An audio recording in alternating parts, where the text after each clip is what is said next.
Hello, beautiful souls. Thank you for tuning back into the Intuitive Soul Guidance Lunamia for the week of 9th of September.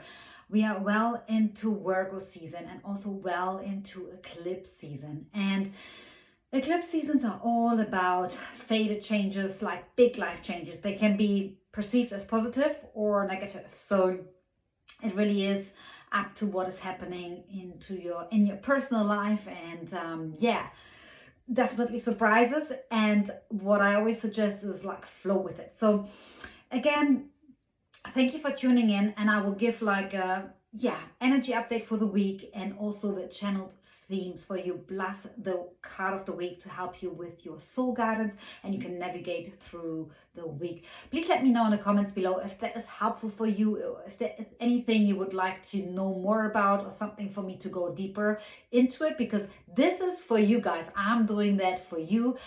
Also, of course, for myself, because it helps me too, but I'm told to channel that for you, for the collective, to help souls who are looking for more guidance. And as always, this is guidance. So it's like a cosmic weather forecast. So you do whatever you want to do with it and take on what resonates with you and what is helpful for you. Always remember, you always have free will, okay? And also, if you would like to have more information about the work that I'm doing, you can find everything in the description box below. Please subscribe, like, and share so we can help, or I can help more people out there, and we can just expand and collaborate. As I mentioned, we are on the eclipse season. Next week we will have a partial lunar eclipse in Pisces, but I will go into that into the next week's video. I will also do a video that is going through all signs, specifically for this lunar eclipse in Pisces, because it is a super moon as well, so very powerful energy. If you start feeling things are crumbling in your life right now, this is all happening for you, because it will help you to shed more light on the things that need to be seen. It's really like a big cleanup that is coming. So I personally can feel it in my life. It has already started. And so don't be afraid of that, as uncomfortable as it may feel, and it can be really painful and definitely uncomfortable. Honestly, I think uncomfortability is a very big theme this week. We will get challenged in certain ways. A lot of things will not go our way. A lot of surprising things, a lot of inconvenience, I would say, is coming up. So all I can say is flow with it, as much as it is, hard at times, and let it out. Let the frustration come through. Don't try to be all positive. It's all gonna happen for me. This is not working, because this is on a conscious level. You might want to be positive, but deep down you feel like really angry or frustrated. So allow yourself to feel it, feel the frustration, feel whatever is coming through, and then deal with it, and do whatever you can do in that moment. And everything else, which is what is out of your control, deal with it when it comes in that very moment. Get ready for some really deep shedding. Go really deep. Take this chance to go deep into the energetic work. So if it's already like uncomfortable and painful, I know the last thing we want to do is like to go in deeper. Our mind will tell us like, stop, it's uncomfortable. But all I can tell you, if you want a quantum leap, go really deep, like really even trigger yourself more, put yourself into more uncomfortable situations, and really do the energetic work, whether it is journaling or you do some deeper spiritual practices that you're already doing that are helping you. If you want to find out what you can do, if you need help or guidance, just DM me or contact me. I'm happy to help you to with that work, so you can go deeper and accelerate that process. Also, Mars and Cancer. Mars moved into Cancer already last week on the 4th of September and will stay there until December before it goes into Leo, and then retrogrades back in January into Mars. Usually into Cancer, my apologies. Usually Mars stays in one sign for about 6 weeks, but this is a very unique situation where it will be in Cancer for about 8 months. So this is a really big change and big topics, Obviously, Mars, it's a very masculine energy. It's about, our driving force, our energy. It's about war and anger, and also connected to sexuality, and, it's really like moving forward energy, whilst Cancer are very feminine, very nurturing. But Cancer is also, it's related to our home and family, but also related to food.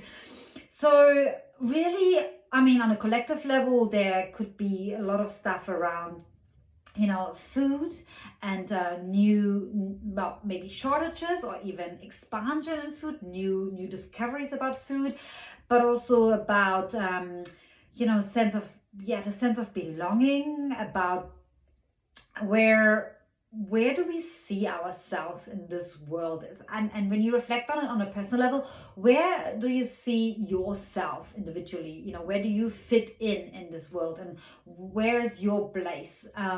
So this is very, very powerful, but also for yourself in terms of like nurturing yourself, and you will really feel that you want to stand up more for your family and your values and your home. Like it's a very powerful time in that space, but also in terms of we are nurturing ourselves with food. You may have there may be some changes, like maybe you discover some other foods that are more nurturing for you, or you want to nurture other people through food, especially people who are already like chefs and who create with food.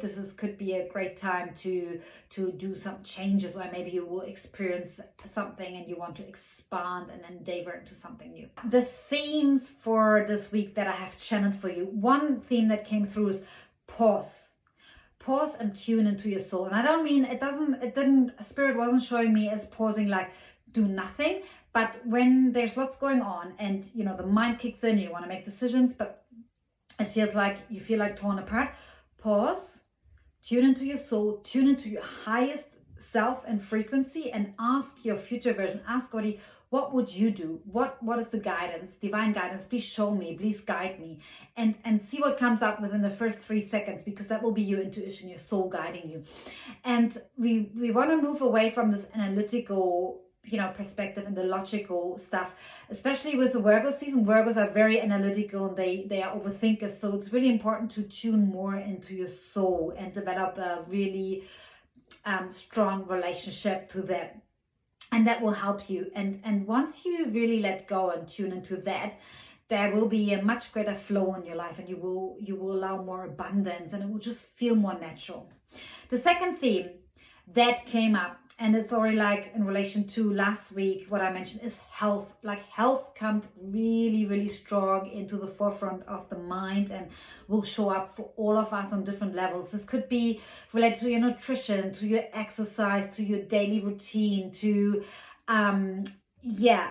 like even if you already have like some ailments, maybe you will look for some alternative ways to nurture that, or to soothe it, or to find ways how you can actually biohack things, and then change your frequency, but also how to spend more time in nature and connect. And the most important thing is, well, how are you talking to yourself?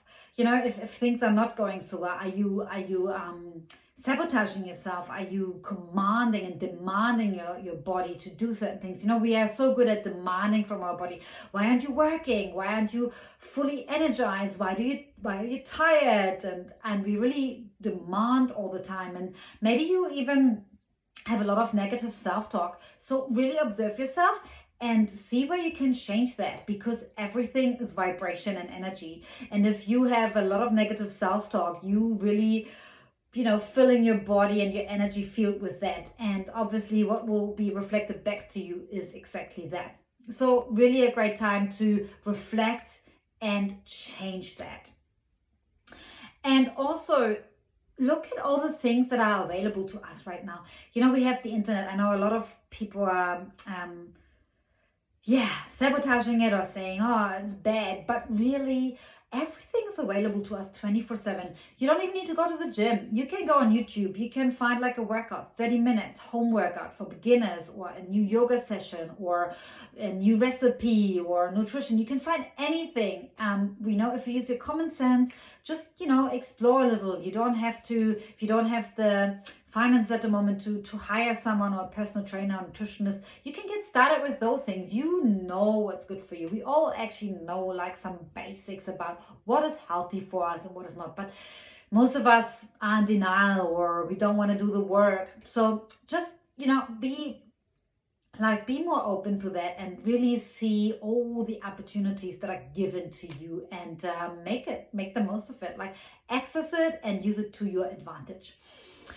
And the third theme was boundaries. I know boundaries is a topic that is always applicable, I would say.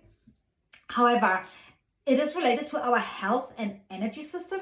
If you feel like you're doing all the work, like the exercise, nutrition, the sleep patterns, all of that, but you still feel exhausted all the time and on overdrive and overwhelmed, this could be because you make yourself very available on your energetic field. And that's, the energetic body is very important. And I talk about it all the time, because most people don't really consider it yet. And they only start to get aware of it a little bit. And that's cool. Just what you can do is you can work with someone who works with the energy body, like myself, or someone else you feel drawn to. Do maybe a little bit more research about it. But observe yourself. Like, if you are around people and you feel immediately like tired, or lower in energy, or negative all of a sudden, this is because you take on their energy, you take on their beliefs, all on a subconscious level, all happening very subtle, but it has a big influence on our energy system. So really be aware of who you're surrounded with, and who's giving you energy and who's taking away energy. But also learn to say no. Saying no is love. Saying yes when you actually don't feel like it is not love at all. I know it is sounding so counterintuitive, but if you saying yes and you actually only half charged, or you're already fully depleted, and you're still saying yes, I will help you, but you actually don't really feel like it, and all you wanted to do was to recharge yourself, spend some time with yourself, and rejuvenate, then you actually are of disservice, because you're not giving your full self to the other person. And really become aware of that when you're actually saying yes, when you should say no, and learn to say no to others and yes to yourself first. And then when you actually say yes to others and you fully are there, you're 100% yourself, fully charged, this is love, because you are 100% present and you can give your all, which is beautiful. This takes some learning and reconditioning, because we are so conditioned to saying yes all the time. And especially if you are a people pleaser like myself, we are caught up in this quite often. So it's always a great opportunity to take a step back and tune and be like, hey, is that really coming from a place of love now, or am I just feeling guilty, or there's some conditioning or some belief systems, whatever, especially with friends and family, and learn to tune into that more. Okay. And for the fourth theme was commitment. Are you really committed to yourself? Are you really committed to showing up for yourself every day, to be your best version of yourself? Because doing that takes commitment, and it's not easy. Otherwise everyone would do it. But really committing to being your highest version of yourself, showing up, is taking work, and it requires you to check in with yourself every day, and it requires you to do the work every day, question things every day. And this is not easy, because we try to avoid that, right? We try to avoid questioning ourselves and rather go the easy road. But live life easy by choosing the hard way. Yeah, that's like put yourself in uncomfortable situations, practice self-discipline, and this will help you to really, really also grow and commit to yourself and be a role model to others. And if you show that, then they will follow your path. And how beautiful is that when we all start to commit to being our highest potential and living that.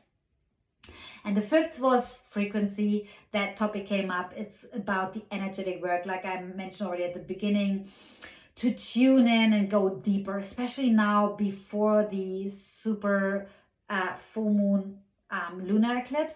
We are required to go deeper and deeper, and doing the energetic work, go really deep. And it's all about frequency. It is so important, because everything is energy, and we can't outdo our subconscious programming.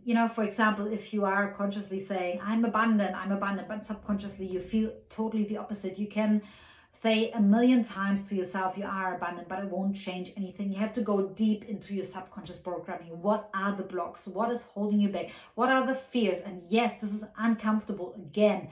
But when you start facing it, you can start moving this energy. You can start changing and transforming it. We can't create energy or destroy it, but we can transform it and move it. And that's the most important thing.